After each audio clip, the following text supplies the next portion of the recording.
Animé News.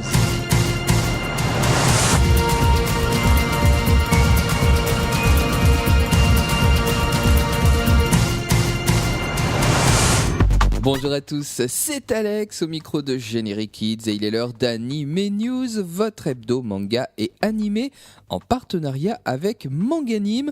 Et comme chaque semaine, nous avons été deux à vous le préparer, deux passionnés, quatre mains, deux cerveaux. Voici tout de suite nos zooms, nos news et nos chroniques.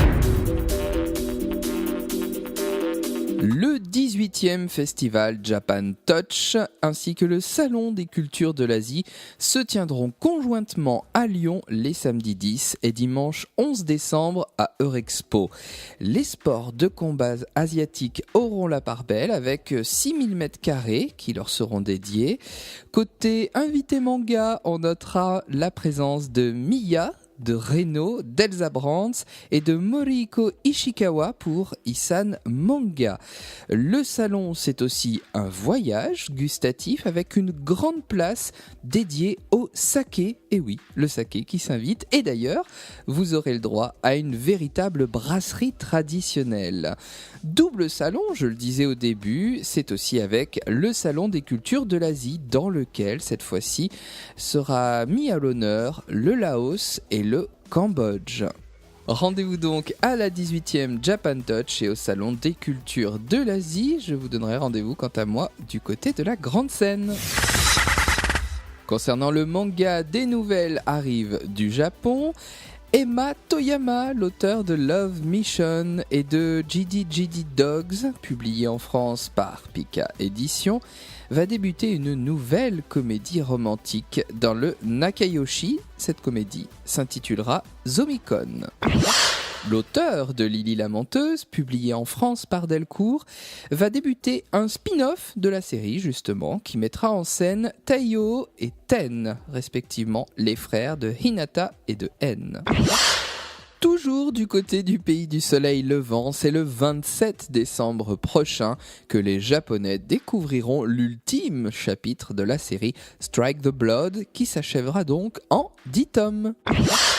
Revenons maintenant en France pour quelques annonces de nouvelles acquisitions et on débute avec une grande nouvelle pour les fans de la série télé américaine Sherlock puisque l'adaptation fidèle en manga signée Jay débutera dès le 9 février 2017 chez Kurokawa avec le premier tome dans une somptueuse édition en grand format avec un effet argenté sur le logo et des pages couleurs.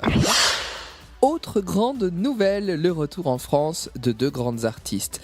La première, c'est Yumiko Igarashi, la dessinatrice de Candy ou de Georgie, et une nouvelle édition de son titre Meime Angel apparaître chez Isan Manga dès le 24 février 2017 dans une édition en 2 tomes dont la qualité sera identique aux autres volumes de l'éditeur, c'est-à-dire tout bonnement somptueuse.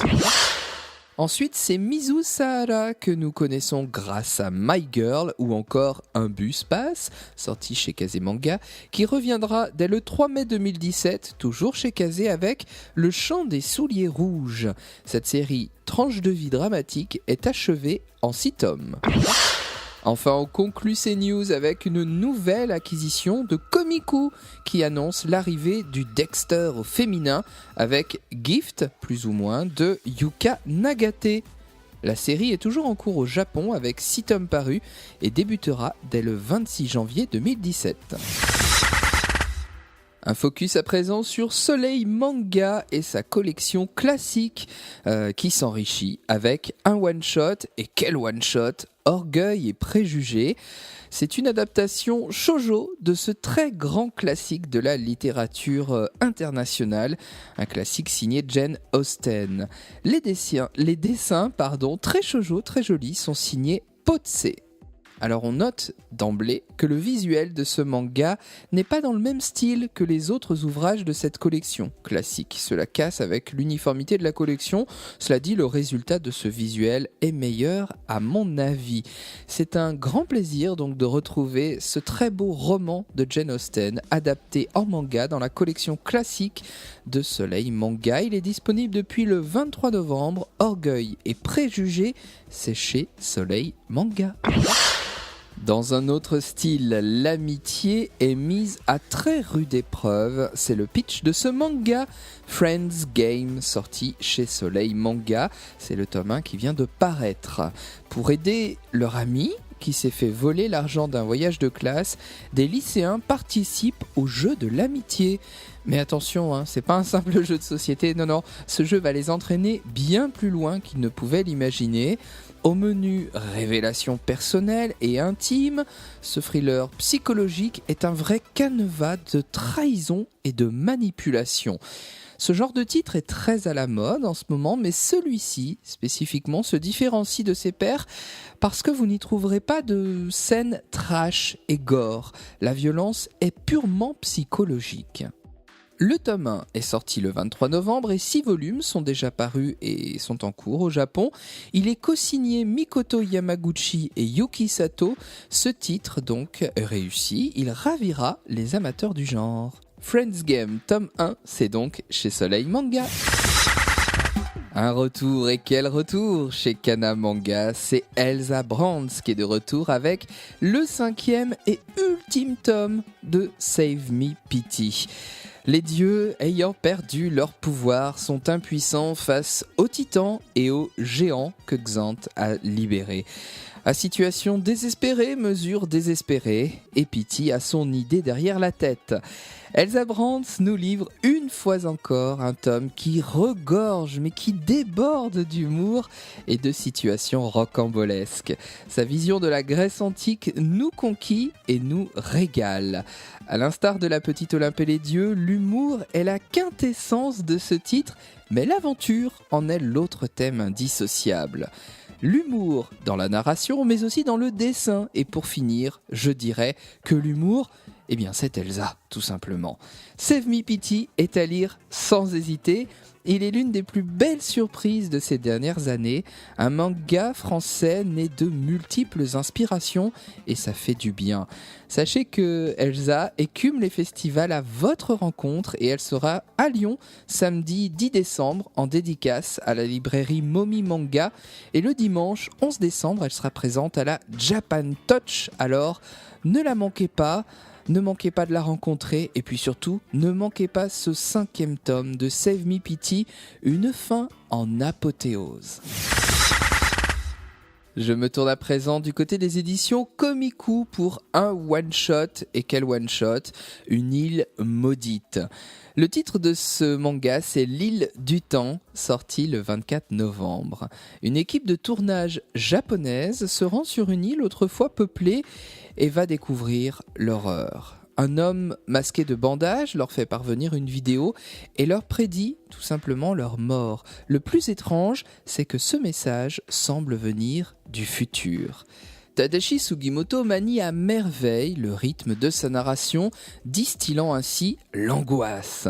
Le lieu de l'île abandonnée et le décor de bâtiments en ruine comme après une apocalypse sont eux aussi des acteurs de ce thriller savamment construit. Le caractère design de Naotsugu Maetsuda est égal à ce qu'on peut attendre dans le style, rien de bien révolutionnaire. Le temps, vous l'avez compris, est compté et la lutte pour la survie est un contre-la-montre contre le futur. L'île du temps, chez Komiku, c'est sorti le 24 novembre. Parlons dessin animé, parlons animation à présent. Et de ce côté-là, des suites ont été annoncées au Japon. On commence avec l'animé Blood Blockade Battlefront qui s'offrira une seconde saison en 2017. Et oui, rien que ça. En France, la première saison est sortie en DVD et en Blu-ray chez Kazé. Ensuite, c'est la grande saga Code Geass qui va connaître une nouvelle adaptation animée pour son 10e anniversaire déjà, et elle s'intitulera Code Geass, Lelouch of the Revival. Je vais le faire correctement. Code Geass, Lelouch of the Revival. Il s'agira de la suite de la saison 2, avec pour personnage principal ce cher Lelouch, bien entendu. Vient ensuite la saison 5 de Gintama, dont nous connaissons enfin la date de lancement. Elle débutera donc le 8 janvier prochain au Japon. Nous vous rappelons que la précédente saison est disponible sur Crunchyroll. Et enfin, on conclut sur ces annonces nippones avec une nouvelle adaptation du manga Baki, qui s'intéressera cette fois au second arc de la série, soit New Grappler Baki. Deux nouveautés, deux annonces en France pour le cinéma. La première concerne June, la voix du cœur de Tatsuyuki Nagai. Ce film sera diffusé à Paris lors de la 14e édition du Carrefour du cinéma d'animation. Ce sera le samedi 10 décembre à 19h. Et puis Your Name fait un petit tour pour son avant-première, un petit tour de France dans quelques salles le 8 décembre dans certains cinémas à Paris, à Bordeaux, Grenoble, Dijon, Montpellier. Il y a d'autres villes dans lesquelles vous pourrez voir cette avant-première le 8 décembre. Pour les connaître toutes, rendez-vous sur le Facebook Your Name au cinéma. Et attention, parce que des dates se rajoutent, alors ne désespérez pas. Sachez qu'il faudra ensuite attendre le 28 décembre pour la sortie du film sur grand écran. Et enfin, parlons simulcast, parce que pour débuter la saison de cet hiver, au niveau des simulcasts, une grande nouvelle est sortie, est tombée, c'est la seconde saison de Blue Exorcist qui vient d'être confirmée par ADN et Wakanim. Ainsi, les deux plateformes proposeront la série en simulcast en H+1 dès le 6 janvier prochain. Sur Wakanim, les épisodes seront disponibles via l'abonnement, mais également gratuitement pendant 7 jours.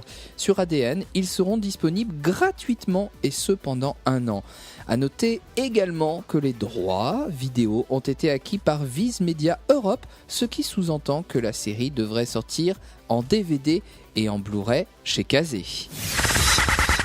Et sinon, en vidéo, eh bien du côté de chez Kazé, Food Wars est de retour en vidéo avec le coffret 2 qui contient les épisodes 13 à 24, soit la fin de la série.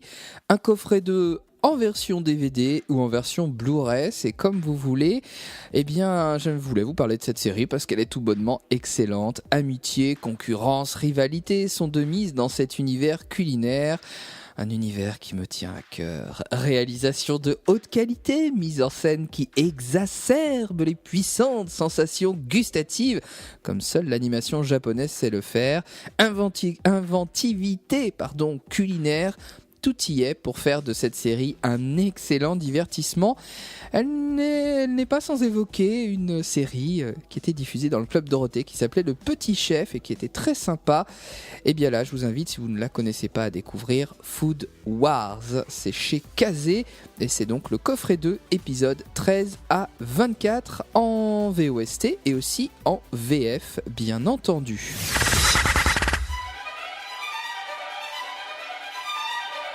Et sinon, quoi d'autre ? Eh bien, sinon, Cobra est de retour depuis la semaine dernière. Une nouvelle édition DVD et Blu-ray de Cobra The Animation, la nouvelle série, est disponible depuis le 30 novembre, plus précisément chez Kazé. Cobra The Animation, c'est une série produite en 2010 qui adapte la suite du manga de Buichi Terasawa. Manga qui, soit dit au passage, est réédité chez Black Box, on les salue en passant. La série précédente, celle qui a marqué les vieux comme moi, elle datait de 1982, et oui, nous l'avions découverte dans Récré à 2. Merci Dorothée. Eh bien, là, c'est donc la nouvelle série qui vous est proposée en intégrale. Intégrale, pourquoi ? Parce que vous avez à la fois la nouvelle série télé de 13 épisodes, mais vous avez aussi les OAV, les OAV, Time Drive de OAV et je vais le faire correctement, The Psycho Gun en 4 épisodes, là aussi une OAV. Ce coffret regroupe donc tout cela. Et vous avez là aussi 2 versions de coffret. Soit vous achetez le coffret DVD, soit vous achetez le coffret Blu-ray pour avoir de la HD si vous avez un lecteur, bien sûr. Et vous retrouverez avec tous ces épisodes beaucoup de bonheur, bien sûr, mais également un artbook en bonus. Un artbook de 96 pages et aussi 3 heures de suppléments. Mais qu'y a-t-il dans ces suppléments, me direz-vous ? Eh bien, je vais vous le dire tout de suite. D'abord, vous trouvez une interview de Buichi Terasawa himself, donc l'auteur du manga originel. Ensuite, vous pourrez trouver un making-of du doublage français et chose appréciable et remarquable, ce doublage reprend la voix, l'acteur, pas seulement la voix d'ailleurs, de Jean-Claude Montalban, la voix originelle française de Cobra dans la série télé des années 80. Celle que les vieux comme moi ont connue à l'époque. Et puis, vous trouvez également des interviews du compositeur et aussi des interprètes, des très beaux génériques jazzy de cette nouvelle série. J'aime beaucoup d'ailleurs ces génériques. Je vous conseille de les écouter, tout simplement, de ne pas les zapper à la lecture des épisodes. Et puis, vous trouverez aussi des interviews des comédiens japonais de doublage pour ceux qui aiment la VO, puisqu'il y a une VF, mais aussi une VO, c'est normal. En tout cas, on retrouve dans cette nouvelle série l'ambiance qui a fait le sel de cet animé. Même si on s'éloigne du charme de la série de 1982, c'est normal, les techniques de réalisation, d'animation ont changé et c'est bien logique, me direz-vous. En l'occurrence, là, c'est moi qui vous le dis. En tout cas, cette série est à découvrir absolument, surtout si on a adoré la série d'origine. Cobra The Animation, l'intégrale, c'est chez Kazé.